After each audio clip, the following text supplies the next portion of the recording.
Komisi 3 ingin menggali soal perkembangan penanganan kasus penganiayaan yang dilakukan anak toko Bos Roti, Lindayes Cake dan Bakery, inisial GSH. Anggota Komisi 3 DPR RI, Irjen Purnawirawan Rikwanto sempat menyoroti soal lamanya penanganan kasus penganiayaan anak bos toko roti terhadap karyawan saat rapat Komisi 3 DPR RI dengan Kapolres Jaktim, Kombes Pol Nikolas Ari pada Selasa, tanggal 17 Desember tahun 2024. Pasalnya sudah 2 bulan kasus ini berjalan namun belum menemui titik terang hingga akhirnya GSH ditangkap polisi. Penangkapan terhadap GSH juga bukan karena berjalannya penyidikan namun karena beredarnya video kasus tersebut di media sosial. Yang jadi pertanyaan masyarakat itu kan kenapa kasus yang tanda petik sederhana itu, lukanya ada, saksinya ada, barang buktinya ada, kemudian TKP-nya juga ada lengkap dan lain sebagainya. Termasuk videonya juga ada kok sampai 2 bulan begitu, ujar Rikwanto. Pak Kapolres, terima kasih sudah ditangkap. Terima kasih sudah diusut tuntas pelakunya dengan gerak cepat. Saya lihat videonya di YouTube proses penangkapannya sampai saat ini sudah ditahan ya.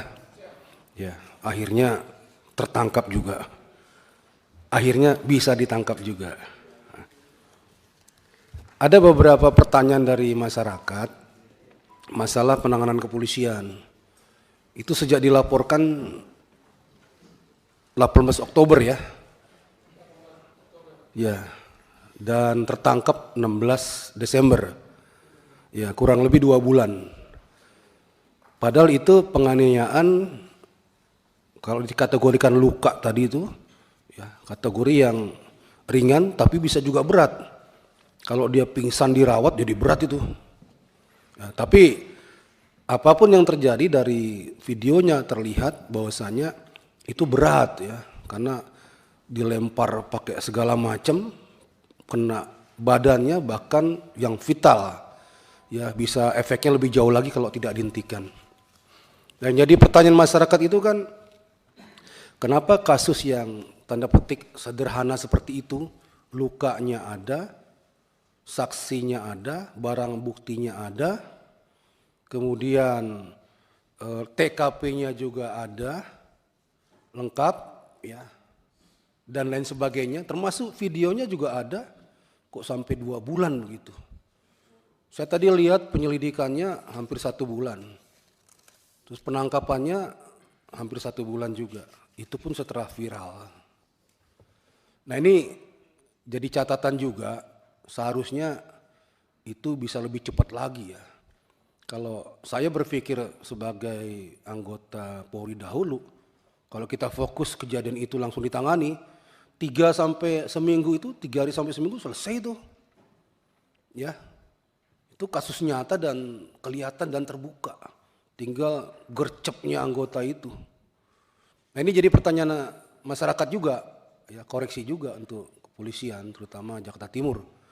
Ya, jadi yang seperti itu seharusnya cepat geraknya. Sampai muncul di media itu no viral, no justice. No viral, no attention, no justice. Nah, di macam-macam lagi istilahnya. Apa viral dulu baru kemudian cepat gerakannya. Ini juga pelajaran bagi kepolisian di tempat-tempat yang lain. Ya, apapun kasusnya, siapapun pelapornya, itu perlakuannya sama di muka hukum. Ya, Polri diberi negara, dikasih kewenangan, dikasih perlengkapan untuk penegakan hukum. Siapapun yang bermasalah dengan hukum, tidak pilih-pilih, kerjakan itu. Bagaimana pendapat Anda? Jangan lupa komen, subscribe dan share ya.